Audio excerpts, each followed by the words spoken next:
परम शांति, बेहद के बेहद की परम परम परम महाशांति, महाशांति, महाशांति। आज हम चर्चा करेंगे कि हम तीव्र पुरुषार्थ कैसे करें। पहले तो हम ज्ञान की सहजता को व्याख्या करेंगे।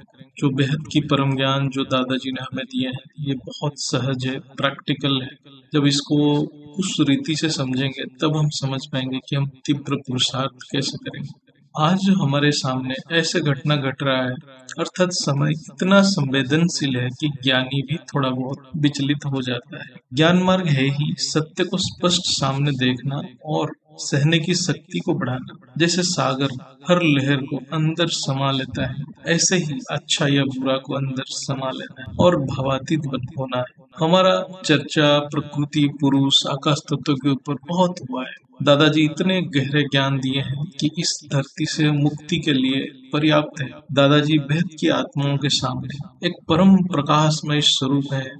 उन्हीं के शब्द की प्रकाश से बेहद की आत्मा आत्म स्वरूप की ओर आगे बढ़ रहे हैं। आज खुद ऑलमाइटी इतने जटिल समय में हर बात को सामने अनुभव कर रहे हैं, जो इतने ऊंच से ऊंच परम धाम से, जिनको यहाँ आने की जरूरत ही नहीं है, लेकिन वो अपने ड्यूटी यानी दायित्व को इतनी बारीकी से निभा रहे हैं। ये सभी बेहद की आत्माओं के लिए शिक्षणीय है, प्रेरणादायक है और तीव्र पुरुषार्थ के लिए भी एक बहुत बड़ा प्रेरणा।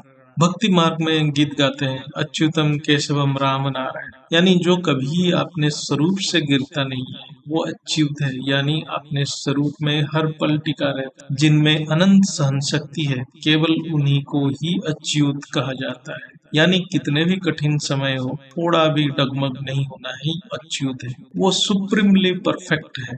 हमें सिर्फ अपने दुख और चिंता को ही सबसे बड़ा और महत्वपूर्ण लगता है, लेकिन हम ये समझ नहीं पा रहे हैं कि परमपिता जो साक्षी दृष्टा से हर बात के निरीक्षण कर रहे हैं और हर घटना की उचित समय के लिए प्रतीक्षा कर रहे हैं, वो कितने कठिन और धैर्यपूर्ण कार्य है। बेहद की आत्माओं की जागरूकता का एक बहुत बड़ा रेस्पॉन्सिबिलिटी है। ये समय की मांग है। दादाजी हम सबको बेहद की बच्चे की टाइटल दिए हैं, यानी बेहद की सहन शक्ति, बेहद की समाने की शक्ति, बेहद की धैर्य, बेहद की परम शांति को धारण करने की सामर्थ्य दी है। दृश्य से दृष्टा के ऊपर फोकस करना, यानी कारण के ऊपर अटेंशन रखना है और धैर्य रखना बेहद की आत्माओं की पुरुषार्थ है। जो जितना व्यर्थ संकल्प किया है वो इतना वायुमंडल को दूषित करने में जिम्मेदार है और उसकी कीमत उसको चुकाना ही पड़ेगा। इसलिए आत्मा को ज्ञान से संकल्प करना बहुत जरूरी है। इसलिए हमें सिर्फ बेहद की बात के ऊपर भरोसा रखना है और समर्पण भाव से पुरुषार्थ करना, और कोई विकल्प ही नहीं है।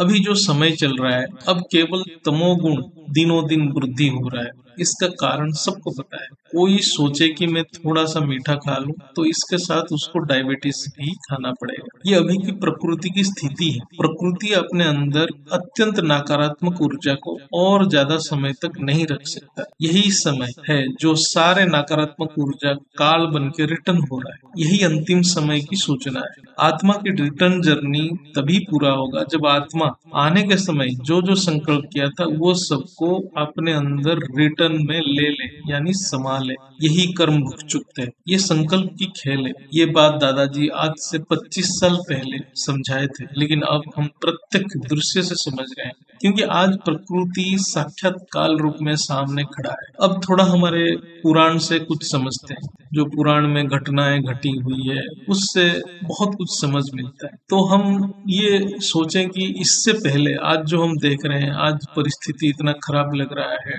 ऐसे बहुत ही तमोप्रधान घटना घट रहा है। इससे पहले क्या धरती के ऊपर कोई अच्छा समय था क्या? मतलब उसको बारीकी से सोचना है। अब हमें द्वापर और त्रेतायुग की घटना कहानी जैसे लग रहा है। हम एक बार सोचेंगे जब द्वापर में माता देवकी के 6 बच्चे को उनके सामने ही मारा गया तो उनके ऊपर क्या बीता होगा। जब पूतना राक्षसी वृंदावन में घूम घूम के अनेक बच्चों को मार रहा था, तब क्या अवस्था हुआ होगा, क्या वायुमंडल हुआ होगा। जब खुद श्री कृष्ण साकार में थे, ऐसे ही काल ने भी जो राक्षस छद्म रूप से और अत्यंत छल से उग्रसेन की पत्नी के साथ संबंध रखा और उससे कंस की जन्म हुआ था। यानी कंस की माँ के ऊपर क्या बीती होगी, जिसको कंस ने खुद बाद में बंदी ही बनाया था। आज भी वही कली पुरुष हर तरफ अपना कार्य कर रहा है। अब कली पुरुष के साथ असंख्य विधर्मी आत्माओं की ऊर्जा भी वायुमंडल को तमो प्रधान बना रहा है। जब ब्रह्मा भी अपने रचना की रक्षा नहीं कर पा रहे थे और एक कली पुरुष को जन्म देने में कोई उनको ग्लानि भी नहीं, यानी ब्रह्मा भी अपने रचना के सामने असहाय है। तो आप और हम किसको प्रश्न करेंगे? आज सही गलत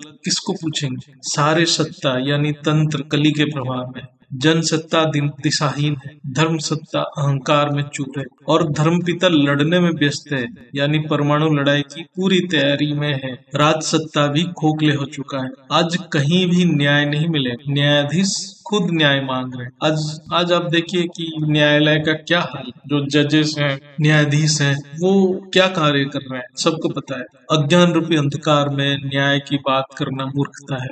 धरती अभी पूरा अंधकार में भर गया है। मतलब आज जो धर्मग्लानि की अवस्था है, इससे तो ज्यादा धर्मग्लानि कभी हुआ ही नहीं। सब कुछ वाइब्रेशन यानी संकल्प की खेल। इसको समझना बहुत जरूरी है। ये ज्ञान से समझना जरूरी है कि ये धरती के ऊपर पहली बार नहीं हो रहा है, ये अनेक बार हो चुका है और अब चरम सीमा में पहुंच चुका है। धरती एक ऐसे स्थान बन चुका है, यहाँ कोई भी क्यों के उत्तर नहीं मिलेगा। जब कोई क्यों पूछता है तो वो खुद को पूछे, वो क्यों शरीर लेके यहाँ है। परमात्मा को पूछने से पहले आत्मा अपने आप को पूछे क्यों यहाँ है, तभी वो आत्मा ज्ञान को समझेगा और अपने ड्यूटी को समझेगा। जब तक आत्मा अपनी ड्यूटी नहीं समझेगा तब तक उसको कोई उत्तर नहीं मिलेगा। एक ही प्रश्न हर आत्मा अपने आप को करे, क्या उसके हर संकल्प सही है? क्या वो धरती की आकाश तत्वों को कभी भी प्रभावित नहीं किया है? कर्म की गति अति गुह्य है, सब कुछ पैकेज डील है। जब तक आत्मा को विवेक ज्ञान नहीं है,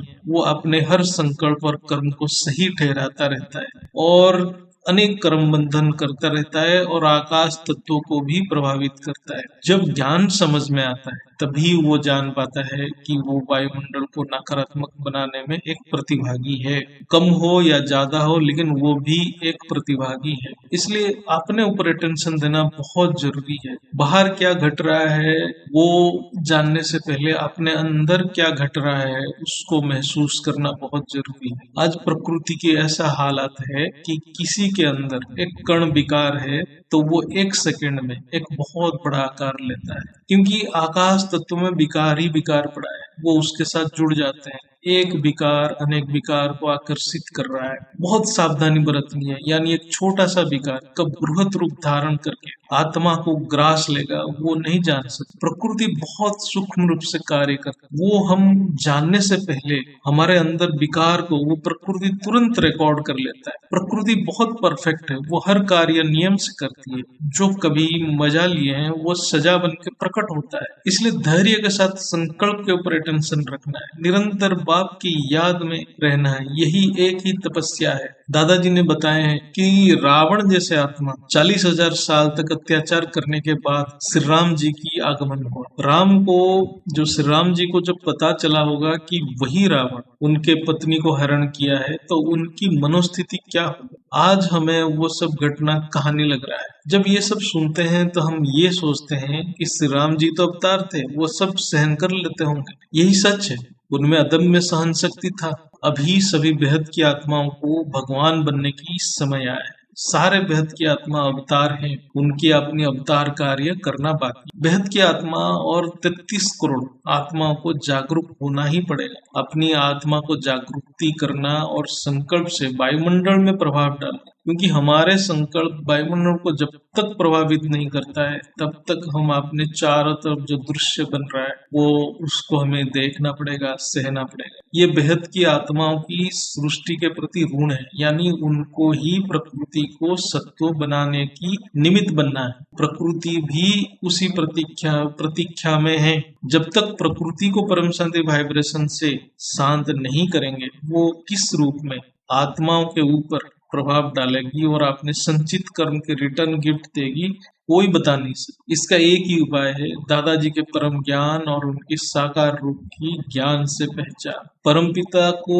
जब तक पहचान नहीं होता है, अब जब साकार रूप में उनको पहचान नहीं होता है तो आत्मा में कोई पावर ही नहीं आएगा। परम ज्ञान के बिना दादाजी को पहचानना असंभव है और आत्म स्वरूप भी असंभव है। यहाँ चर्चा करेंगे ज्ञान में हम कैसे पुरुषार्थ को तीव्र करें। सबसे पहले आत्मा को समझना पड़ेगा, आत्मज्ञान किसको कहते हैं। क्या मैं आत्मा हूँ कहने से ज्ञान हो जाए? क्यों दादाजी इतने साल से तपस्या कर रहे हैं? यानी ज्ञान को डाउनलोड करने के लिए उनको इतने पुरुषार्थ और तपस्या करना पड़ा और समय भी लगा। आज दादाजी हमारे लिए हमारा मार्ग सरल कर दिए हैं, क्योंकि उनकी बेहद शब्द हमें राह दिखा रहा है और ऊर्जावान कर रहा है। बेहद की आत्माओं के आधार बेहद की दादाजी ही है और सब कुछ निराधार है। ज्ञान की पर्पस एक ही है, वो है अपनी मूल अविनाशी अस्तित्व को धारण करना। वेद शास्त्र के महावाक्य या गीता के महावाक्य या अव्यक्त वाणी के महावाक्य, ये सब आत्मा को अपने अस्तित्व की खोज के लिए राह दिखाते हैं, लेकिन पुरुषार्थ खुद को करना पड़ता है। दादाजी ने ये सब ज्ञान की अनुभूति प्रत्येक रूप में धरती के ऊपर बेहद की आत्माओं की कल्याण के लिए प्रकट किए हैं, जिसके आधार पे हम सब अपनी संपूर्ण अस्तित्व तक पहुंच सके और अपने लक्ष्य को प्राप्त कर सके। दादाजी के ज्ञान को हम विश्लेषण करेंगे तो देखेंगे उनकी ज्ञान की सारांश से खुद को जानना, परम सत्य को पहचानना और खुद की संकल्प शक्ति से खुद को इस सृष्टि की माया से बचा। जो ज्ञान दादाजी आज से 25 साल पहले बता रहे थे, वही वो आज भी कह रहे हैं। आत्मा, परमात्मा, संकल्प शक्ति और तत्व परिवर्तन, यह ज्ञान की सार है। दादाजी हर आत्मा को आशीर्वाद देते हैं, जिससे वो आत्मा केवल अपने अस्तित्व की खोज कर सके। यह आशीर्वाद सबसे बड़ा आशीर्वाद है। वो केवल ऑलमाइटी ऑथोरिटी दे सकते हैं और कोई गुरु दे नहीं सकते हैं, कोई गोसाई दे नहीं। जो अपनी अस्तित्व को ही जान नहीं पाएगा, वो दादाजी के कार्य में कोई सेवा नहीं कर पाएगा। यहाँ सेवा का मतलब दादाजी के कार्य में निमित्त बनना। ऐसे भी ऑलमाइटी की सेवा कोई कर नहीं सकता, वो सर्वसमर्थ है। वो जो चाहेंगे वो कर सकते हैं, उनको कोई रोक ही नहीं सकता है। हम अभी कुछ प्रश्न उत्तर द्वारा पुरुषार्थ को समझेंगे, बारीकी से समझेंगे। ये हम बार बार चर्चा भी कर चुके हैं, लेकिन वही अभ्यास है, जितना सुनेंगे उतने पकड़ में आए और प्रैक्टिकली पुरुषार्थ कर पाएंगे। बेहद की ज्ञान बहुत सहज है, प्रैक्टिकल है, इसमें कोई कल्पना या असंभव की बात है ही नहीं। हम जब चर्चा करेंगे ये सब स्पष्ट हो जाएगा। मैं आत्मा हूँ, ये अनुभव कैसे होगा? पहले संकल्प को जानना होगा, तभी आत्मा तक हम पहुंच पाएंगे। संकल्प की स्वरूप व्यक्त है, आत्मा अव्यक्त है। संकल्प ही वाणी और कर्म के रूप में प्रकट होती है। जो आज संकल्प को नहीं मान रहे हैं, वो आत्मा की अनुभूति नहीं कर पाएंगे। यानी कार्य से कारण को जानना है। यही बात वेद शास्त्र में भी लिखा गया है। जब कारण को जानेंगे तो निवारण कर पाएंगे। तो दृश्य से कारण को जानना ही है। हर समय हम अपने अंदर जो संकल्प उठ रहा है उसको महसूस कर सकते हैं, वो आत्मा की शक्ति है। जब हम आत्मा की शक्ति को महसूस करेंगे तो आत्मा की अस्तित्व को भी हम मानेंगे, जानेंगे, महसूस भी करेंगे। ये प्रैक्टिकल रास्ता है। संकल्प के ऊपर अटेंशन रखना ही पुरुषार्थ है और निरंतर आत्मा का अनुभूति भी करना है। एक साधारण बात है, जो मृतक है वो संकल्प नहीं करता, जो जीवंत है वही संकल्प करता है। इसलिए आत्मा को सभी अनुभव कर सकते हैं। मैं आत्मा हूँ, ये सभी आत्माओं को अनुभव करना बहुत आसान है। ये ज्ञान की फंडामेंटल है, बेसिक है। इसमें कोई बहुत बड़ा शास्त्र पढ़ने की जरूरत है नहीं। ये दादाजी ने बहुत आसानी से समझाया है। संकल्प सिद्ध होना मतलब क्या है? कौन सा संकल्प सिद्ध होना है?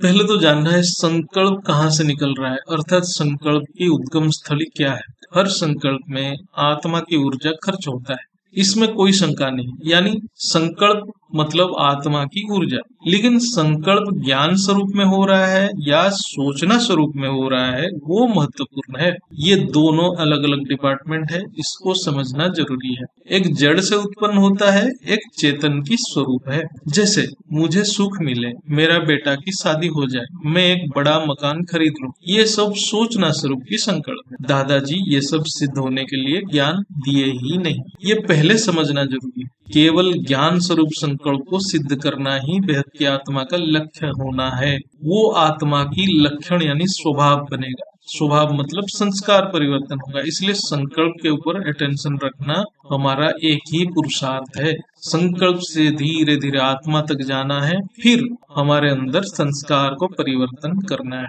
तो ये कर्म योग का स्थिति है। तो ये बहुत सहज है, इसमें कोई ज्यादा कॉम्प्लिकेशन करना भी नहीं है। संकल्प को कैसे जाने, ये सोचना स्वरूप में हो रहा है या ज्ञान स्वरूप में हो रहा है, इसके लिए आत्मा को मन, बुद्धि, अहंकार, संस्कार, स्मृति, मूल प्रकृति की विस्तृत ज्ञान होना चाहिए।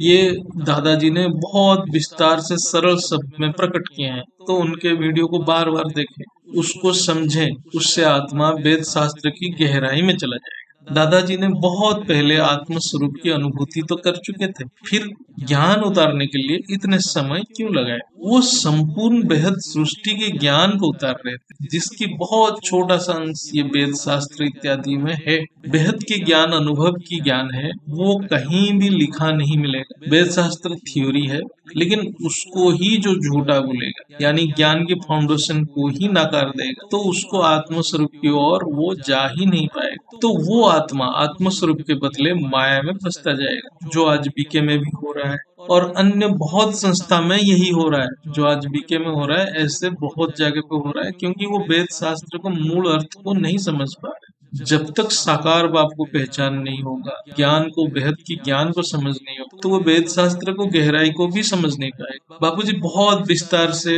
220 में अनेक वीडियो बनाए हैं, उनमें मन, बुद्धि, प्रकृति की इतनी विस्तार चर्चा है कि वो किसी भी किताब में नहीं है। वो प्रत्येक अनुभूति से बोले। किताब में जो लिखा है वो समझने के लिए भी बापूजी के ज्ञान ही चाहिए, जो उन्होंने प्रत्येक अनुभूति किए हैं। ये ज्ञान किताबों में लिखा ही नहीं जा सकता। किताब में सिर्फ शब्द है, अर्थ अंतकरण में है। आत्मा के अंदर अंतकरण में हर शब्द का अर्थ है। अव्यक्त वाणी जो माँ जी रोज अनुभूति से ज्ञान देते हैं, वो संपूर्ण अव्यक्त की ज्ञान है। वो केवल माँ जी के वाणी से ही समझ आए। वो भी वेद शास्त्र की निचोड़ है, क्योंकि वो प्रैक्टिकल नॉलेज है। क्या करना है, क्या बनना है, क्या अनुभव करना है, वही वेद की ज्ञान है, यानी प्रैक्टिकल ज्ञान है। मैं भी लाइट, बाप भी लाइट, इसका क्या अर्थ है? इसको कैसे समझे? इसको प्रैक्टिकली कैसे अनुभव करें?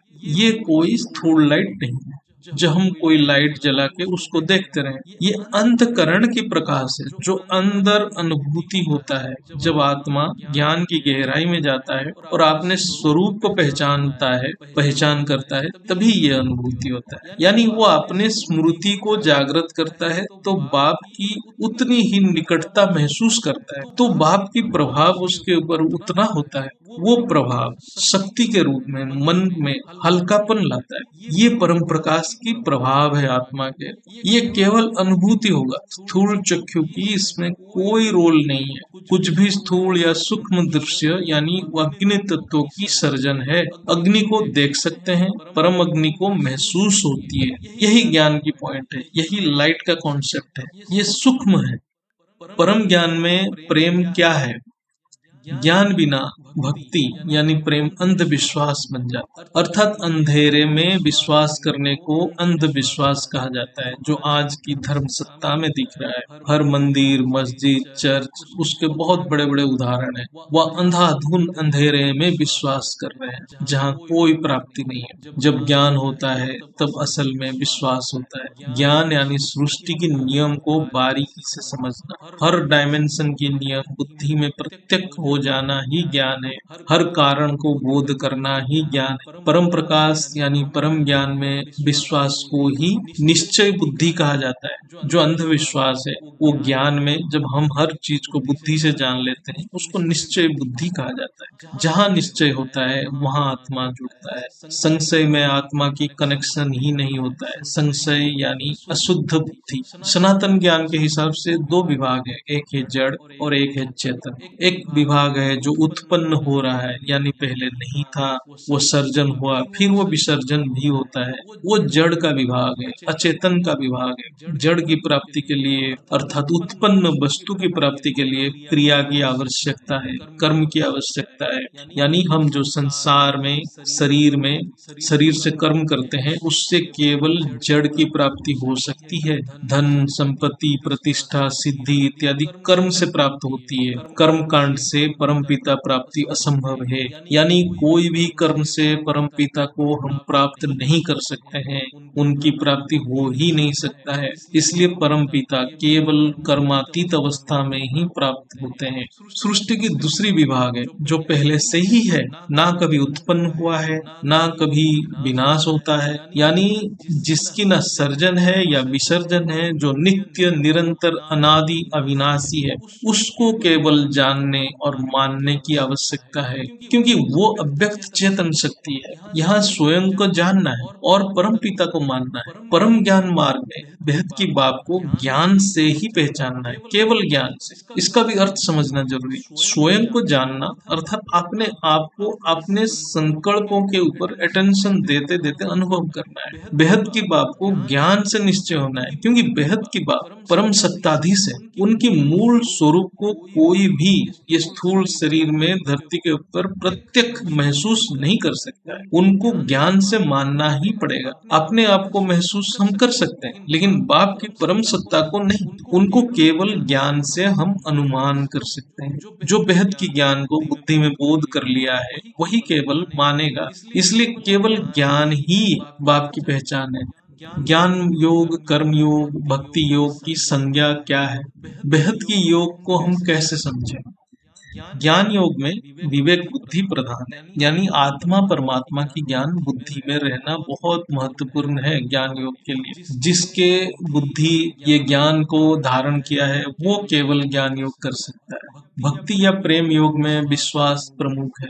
जिसके अंदर 100% विश्वास है वो भक्ति योग कर रहा है। कर्म योग में निष्काम कर्म की मुख्यता है, यानी परमात्मा चिंतन में जो कर्म हो रहा है वो कर्म योग है। कर्म योग की अर्थ है केवल परमात्मा की सेवा, यानी उसके हद की कर्म भी परमात्मा की सेवा स्वरूप है। हर पल वो सेवा ही कर रहा है, चाहे वो हद की करे या बेहद की करे। बेहद के ज्ञान में ये तीनों साथ साथ होता है। यहाँ केवल अलमाइटी की ज्ञान है और विश्वास के बदले हम निश्चय बुद्धि से ज्ञान को समझते हैं, और सेवा केवल अलमाइटी के लिए है, जिसको हम बेहद की कर्म कहेंगे। सेवा का अर्थ है यहाँ निमित्त बनना, अलमाइटी के कार्य में निमित्त बनना। केवल भक्ति अंधविश्वास, वहाँ चमत्कार की चाहत है, लेकिन ज्ञान में एक सही ज्ञान पे निश्चय होता है। ज्ञान में जो होता है वो एक नियम के मुताबिक होता है। बेहद की ज्ञान में ज्ञान, प्रेम और कर्म एक साथ चलता है, वही सेवा का स्वरूप बनता है। ज्ञान से कनेक्ट होना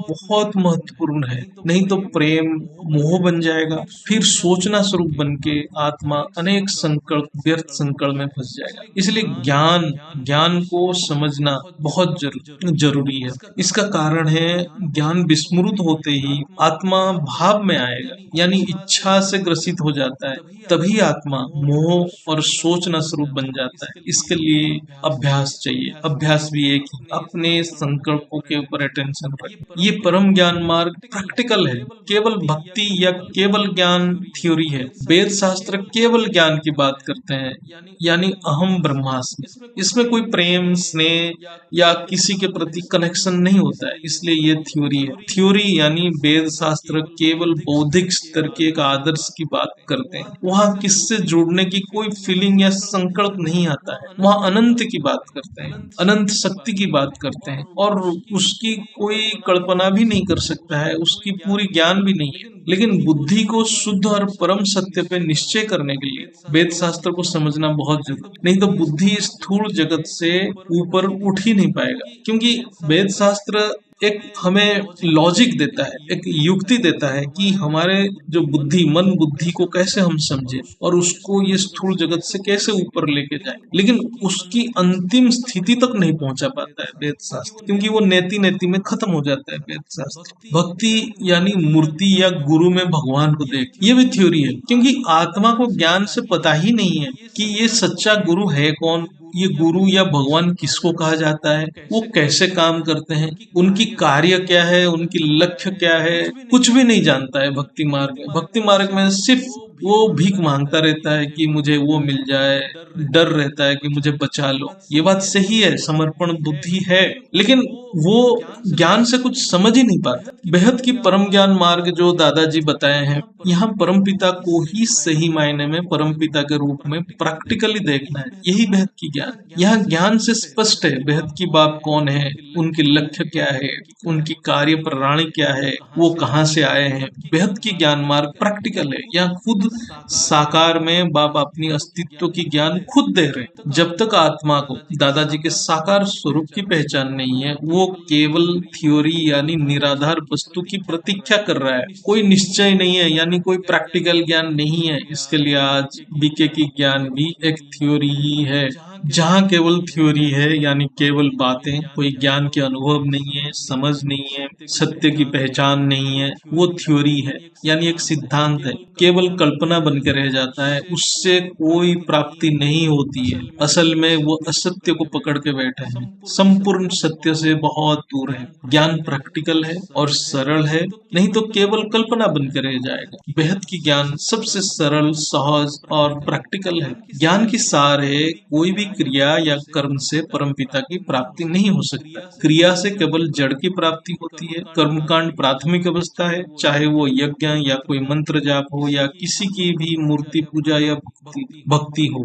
जो नित्य निरंतर अविनाशी है, वो किसी भी क्रिया से प्राप्ति नहीं होती है। उसके लिए केवल ज्ञान यानी जानना, मानना और स्वरूप बनना है। जिसके अंतकरण में परम पिता की सानिध्य प्राप्ति की संकल्प है, उसको दादाजी के परम ज्ञान में आना ही पड़ेगा और कोई रास्ता ही नहीं है। परम ज्ञान के अभ्यास से जब विवेक बुद्धि प्रचंड तेज हो जाती, तो वो तत्क्षणात अंतिम लक्ष्य की प्राप्ति हो जाती है। यह है तीव्र पुरुषार्थी के मूल सूत्र। मुक्ति क्या है, उसको साधारण प्रैक्टिकल ज्ञान मार्ग में कैसे समझे।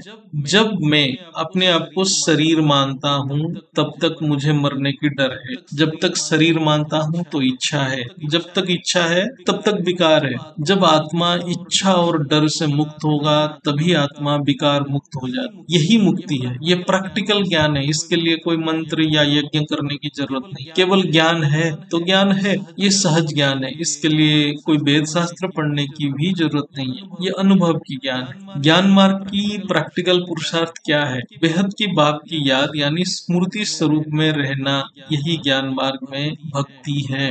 ज्ञान युक्त प्रेम ही असल भक्ति है। ज्ञान मार्ग में भक्ति की अर्थ बहुत विस्तृत है। यहाँ हम ऑलमाइटी नहीं कह के बाप कह रहे हैं, बेहद की बाप कह रहे हैं, इसलिए कि ये शब्द आत्मा के साथ एक संबंध का बोध कराता है। जब हम ऑलमाइटी कहेंगे तो वो हमसे बहुत दूर हो जाते। वो परम सत्ताधीश है, वो अचिंत्य है, या हम उनको अपने सामने बाप के रूप में प्रैक्टिकली देख, साकार रूप में देख रहे हैं। यह है प्रैक्टिकल पुरुषार्थ। यहाँ कोई कल्पना या इमेजिनरी कोई ऐसा चिंतन नहीं हो रहा है। यहाँ हम अपने सामने अपने बाप को प्रत्यक्ष रूप में साकार में देख रहे हैं। तो ये बहुत महत्वपूर्ण है, इसमें बुद्धि अत्यंत निश्चय हो जाता है। भक्ति की सनातन शास्त्र के हिसाब से असल अर्थ क्या है, असली अर्थ क्या है, क्या भक्ति का अर्थ क्या है। शास्त्र के हिसाब से, वेद के हिसाब से भक्ति की एक ही अर्थ है, जुड़ना। प्रकाश या अंधकार से जुड़ना, ये आत्मा की ज्ञान के ऊपर निर्भर है। जब वो अंधकार से जुड़ता है तो अंधविश्वास है, जब वो ज्ञान से प्रकाश से जुड़ता है तो वो निश्चय बुद्धि हो जाता है। इसको समझते हैं। भक्ति की विपरीत है विभक्ति यानी अलग होना यानी बिछड़ना। इसका मतलब भक्ति है जुड़ना, ज्ञान से जुड़ना। ये ऊंच से ऊंच मार्ग है। यहाँ सारे तत्वों की ज्ञान होना है, काल, समय, आत्मा, मन, बुद्धि, संस्कार की ज्ञान होना है। फिर जब आत्मा परमपिता अर्थात बेहद की बाप को एक्यूरेट याद करता है और सेवाधारी बनता है, तब वो बाप से जुड़ता है। यही ज्ञान मार्ग में भक्ति या योग है। यहाँ कोई भी कर्मकांड की कुछ भी महत्व नहीं है। आत्मा अपने में प्यूरिटी को कैसे डेवलप करे, काम वासना से कैसे मुक्त हो जाए। बेहद की परम ज्ञान मार्ग में ये बहुत ही आसान है। धरती बना ही था स्थूल भोग के लिए, इसलिए कामना वासना के ऊपर फोकस नहीं करना है। वो आने वाला है, जाने वाला भी है। फोकस केवल अटेंशन केवल ज्ञान के ऊपर करना है, परम पिता के ऊपर ही करना है, जो हमारा नित्य स्वरूप है। समझ नहीं है फिर भी करना है, ऐसे ही पुरुषार्थ आरंभ होता है। पहले दिन से किसी को ज्ञान संपूर्ण रूप से समझ नहीं आता है। कितने बार भी गिरो लेकिन फिर उठना है और फिर पुरुषार्थ में लगे रहना है। यही संकल्प के ऊपर अटेंशन है। गिरना मतलब संकल्प गिरना, संकल्प उठना मतलब संकल्प को ही अटेंशन देना है। संकल्प में विकार नहीं आना, आते ही उसको फिर हटा देना है। जो पहले था और बाद में रहेगा वो हमें ऑलरेडी प्राप्त है, यानी मैं आत्मा हूँ ही, तो केवल हम उससे विस्मृत हो गए थे इसलिए विकार आ रहा है। कामना और वासना तो बाहर से यानी वायुमंडल से आता है और जाता भी है, इसके लिए भाव में आना जरूरत ही नहीं है, भावातीत बनना ही पड़ेगा। केवल अटेंशन रखना ही पुरुषार्थ है। अटेंशन केवल अपने स्वरूप में रखना है, जो हम हैं वो स्मृति को जागृत करना है। जो हम निरंतर हैं, जो परमानेंट है उसके ऊपर अटेंशन रखना है। जो टेम्पोररी है उसको भूलना ही है। जो केवल प्यूरिटी के ऊपर फोकस करेगा अर्थात कामना वासना को दूर करने के ऊपर अटेंशन रखेगा तो वो सब कम होने के बदले ज्यादा बढ़ते जाएगा, क्योंकि मन में हर पल रहेगा कि मैं कहीं अपवित्र तो नहीं हूँ, और ये संकल्प कामना वासना को बढ़ाते जाएगा। देह की गुण धर्म को भूलना है, उसको याद नहीं करना है। याद केवल बाप को ही करना है। हमें ज्ञान से पता है कामना वासना वायुमंडल में है, लेकिन वो आता है जाता है, उसके ऊपर ध्यान देने की जरूरत नहीं है, क्योंकि देह की गुणधर्म ही है कामना वासना। जो ध्येय है उसके ऊपर फोकस बढ़ाने से ऑटोमेटिक कामना वासना चला जाएगा। ये विकार वायुमंडल में है तो ये आता जाता रहेगा, लेकिन मैं स्वयं प्रकाश हर पल हूँ, यही ज्ञान है। उसके ऊपर फोकस करना है। वो प्रकाश निरंतर है, उसके ऊपर फोकस करना है। जो आएगा जाएगा उसके ऊपर कोई ध्यान नहीं देना है, यानी भूलना है तो धीरे धीरे आने वाला आना बंद कर देगा जब हम अपने ऊपर केंद्रित हो जाएंगे। ये अभ्यास से ही होगा। अभ्यास के बिना एक छोटा बच्चा खड़ा भी नहीं हो पाता है। यहाँ तो बेहद की प्राप्ति है। छोटे बच्चे जैसे बार बार गिरने के बाद भी फिर खड़ा होता है, क्योंकि हमारा लक्ष्य संकल्प ध्येय एक ही है। जो हमें अभी लग रहा है कि नहीं हो रहा है वो एकदम अचानक हो जाता है। हमें सिर्फ लगे रहना है निश्चय के साथ। जैसे बच्चा गिरते गिरते अचानक खड़ा हो जाता है, ऐसे ही ये अभ्यास है। परम ज्ञान मार्ग में ध्यान धारणा समाधि किसको कहते हैं? संकल्प के ऊपर अटेंशन से ही हम अपने स्थिति को चेक कर सकते हैं। संकल्प के ऊपर धैर्य के साथ अटेंशन रखना ही ध्यान है। उसी को एकाग्रता भी कहा जाता है। जब हम एक ही संकल्प में टिकते हैं वो धारणा है। जब वो संकल्प के स्वरूप धारण करते हैं वो समाधि, यानी धारणा मूर्ति समाधि है। समाधि में बुद्धि भी खत्म हो जाता है, यानी जिसके ऊपर निश्चय है वो ज्ञान स्वरूप संकल्प के ऊपर एकाग्रता होना ही ध्यान है। एक ही संकल्प पे लंबे समय तक फोकस रहना धारणा है।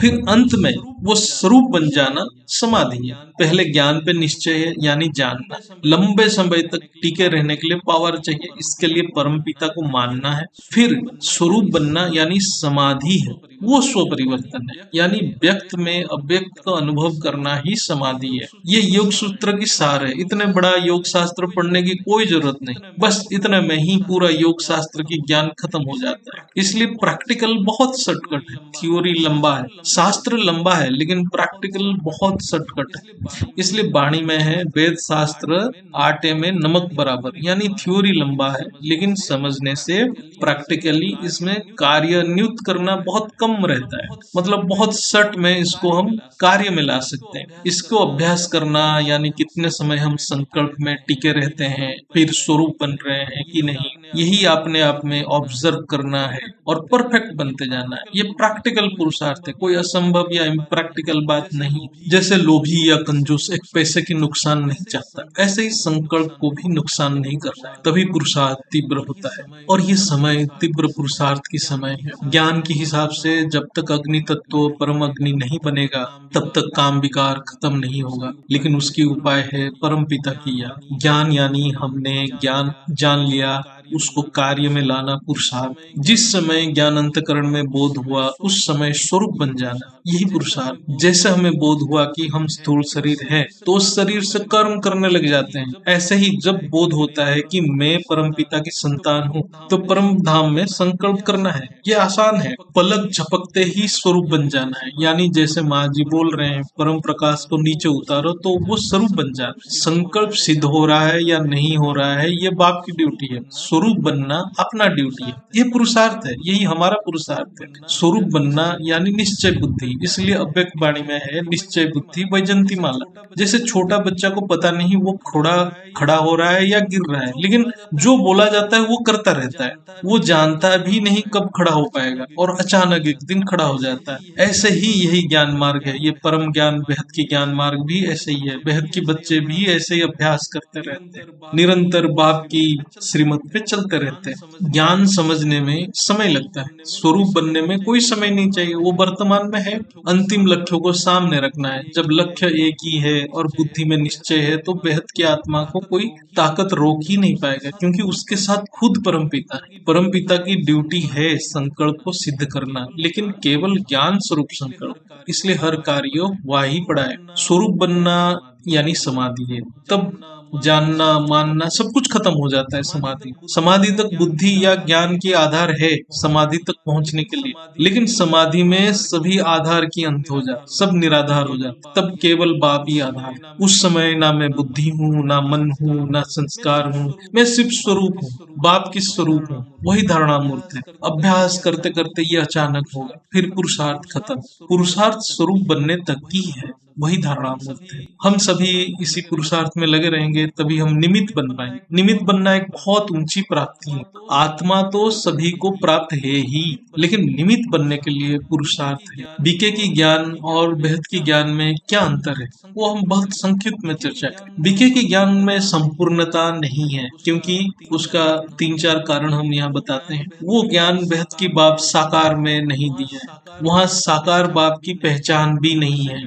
सेकंड, बीके में बेहद की अर्थ की कोई व्याख्या नहीं है या समझ भी नहीं है। तीसरा, बेहद की सृष्टि की कोई भी ज्ञान या समझ बीके की ज्ञान में है ही नहीं है, ना उसकी डिस्कशन भी है। चौथा, वेद शास्त्र पुराण को संपूर्ण झूठा मानना एक परम अज्ञान है, क्योंकि ज्ञान की संपूर्णता हो ही नहीं सकता जहाँ वेद शास्त्र पुराण की चर्चा ही ना हो।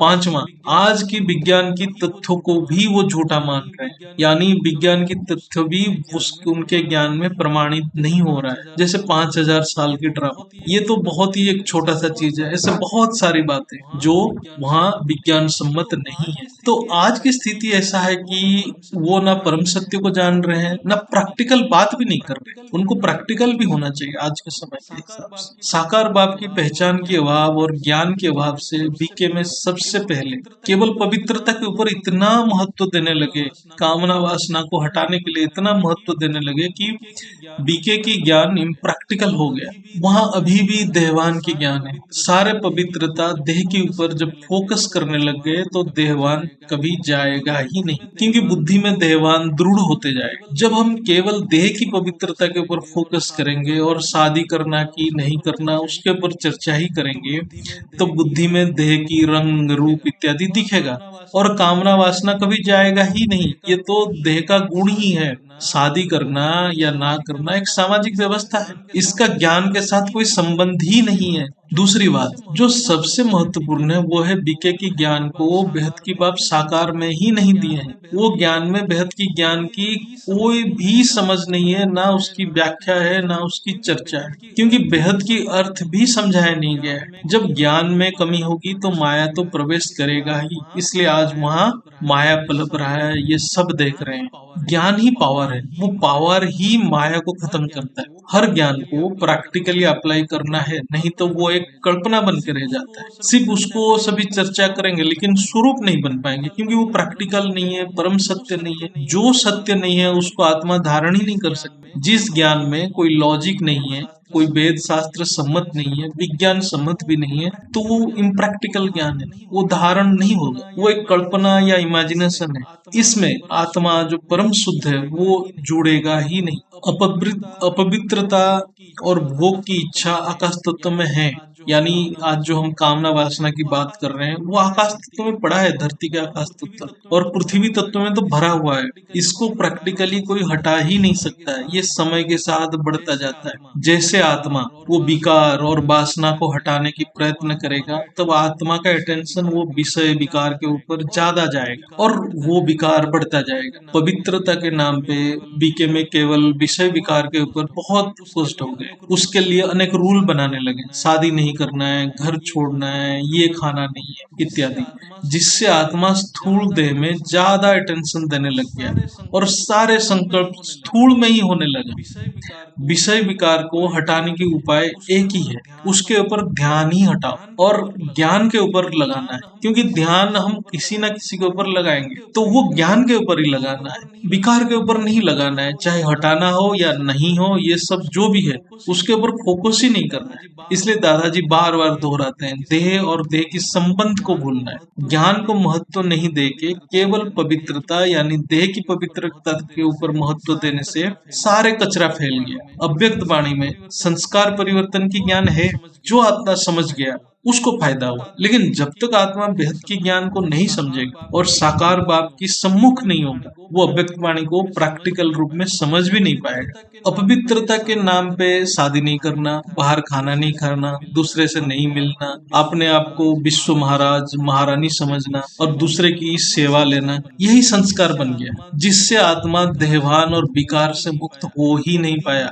और दिनों दिन ये विकार बढ़ता गया और आज देख रहे हैं पूरा चरम सीमा पे। ज्ञान रूपी प्रकाश को नहीं समझने से स्थूल लाइट पे ध्यान करने लगे, थोड़ा सा भी सूक्ष्म अनुभूति हो गया तो अहंकार आने लगा, फिर ज्ञान की महत्व नहीं रहा। जैसे सूक्ष्म अनुभूति होता है तो ज्ञान की महत्व चला जाता है, यानी वो माया में फंस गया। धीरे धीरे सूक्ष्म जगत के प्रभाव से वहां ज्ञान की गहराई में खोज नहीं किया गया और उनको गाइडेंस भी नहीं मिला, तो परम सत्य को जानने की भी कोशिश नहीं किया गया। आज इसलिए बीके धर्म जैसा यानी कल्ट बन गया है, बिना सोचे समझे रिचुअल्स में लग गए, कर्म कांड में लग गए, जैसे बाकी धर्म में भी हो रहा है। केवल स्थूल रिचुअल्स यानी कर्म कांड में आज बीके फंस चुका है। उन्होंने अपने बुद्धि की आंख को बंद कर लिया है। जब बुद्धि भ्रष्ट हुआ तो एक के बाद एक माया अपना घर बनाएगा, इसलिए कौरव वंश की धरोहर बन गए हैं। कुछ लाइट दिखा यानी सूक्ष्म अनुभूति हुआ तो बहुत प्राप्ति है सोच ली और उसी माया में लटक गए,